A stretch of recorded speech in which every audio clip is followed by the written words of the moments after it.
There's a good handful of reasons why parts of your lawn might be growing faster than other parts of your lawn. One of those main reasons has to do with the differences between cold season grasses and warm season grasses.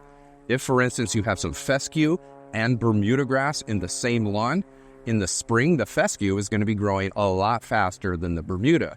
But in the summer, the Bermuda is going to be growing a lot faster than the fescue. And that's because both of those grass types prefer different air temperatures and soil temperatures. Same thing goes for the grasses that you see in my lawn back behind me. Here on the Parkway Strip, I've got a warm season buffalo grass. It's thin and it's not growing vigorously yet. It's only March, 9th or something like that. The green that you see in the lawn behind me is annual ryegrass, a cool season grass. It loves the temperature right now. Other reasons why your lawn might be growing at different rates have to do with the sun and where the grass is in relation to the sun.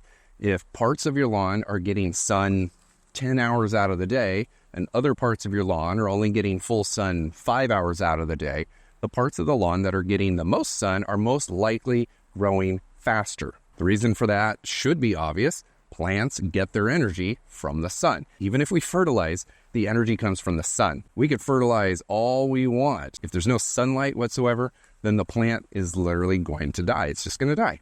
Now, other considerations have to do with soil temperature, which usually kind of goes in lockstep with the sunlight.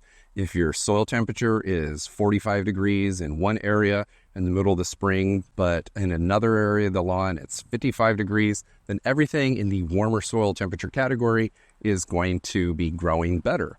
Conversely, in the summertime, if you've got an area of your lawn where the soil temperature is bordering on 95 to 100 degrees, then the grass is probably going to start slowing down, with the exception of a handful of warm season grasses out there. So let's say, for instance, you have full sun in the morning versus full sun in the late afternoon. Late afternoon, the sun is usually a little bit more harsh. Everything is hotter. Usually the late afternoon sun, the soil is going to be hotter than the morning sun area. Most likely, the morning sun area for cool season grasses will be growing faster than the afternoon full sun area. Other reasons why your lawn might be growing at different rates have to do with whether you have actual grass in your lawn or what you think is grass in your lawn. There are some grass-like weeds out there. Nutsedge comes to mind. These things grow crazy. It looks like grass from far away.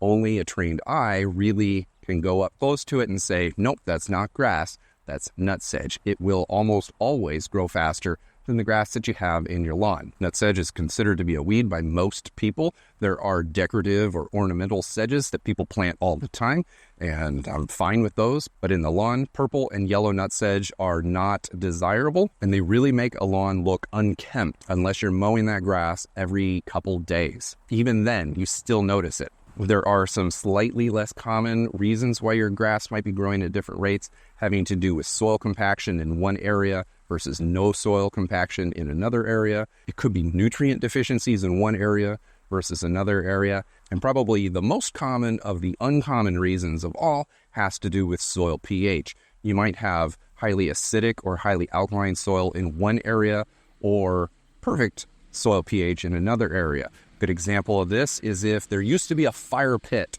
somewhere in, let's say, for instance, your backyard, but the fire pit's no longer there. Most likely the soil pit in that old fire area is completely different than the rest of the yard. Same thing goes for if a tree was removed or some other large project, maybe a driveway or a patio was removed. Whatever the major change was, the soil under that area can be completely different from the rest of the lawn. Most of you are going to be watching this video in the spring, so if you are trying to learn a little bit more about lawns and your grass, make sure to watch this video up here. This is the steps of spring, the lawn care steps that you need to take in spring in order. I'm pretty sure that if you watch this, you're going to get a good start on your spring and you're going to have a great season.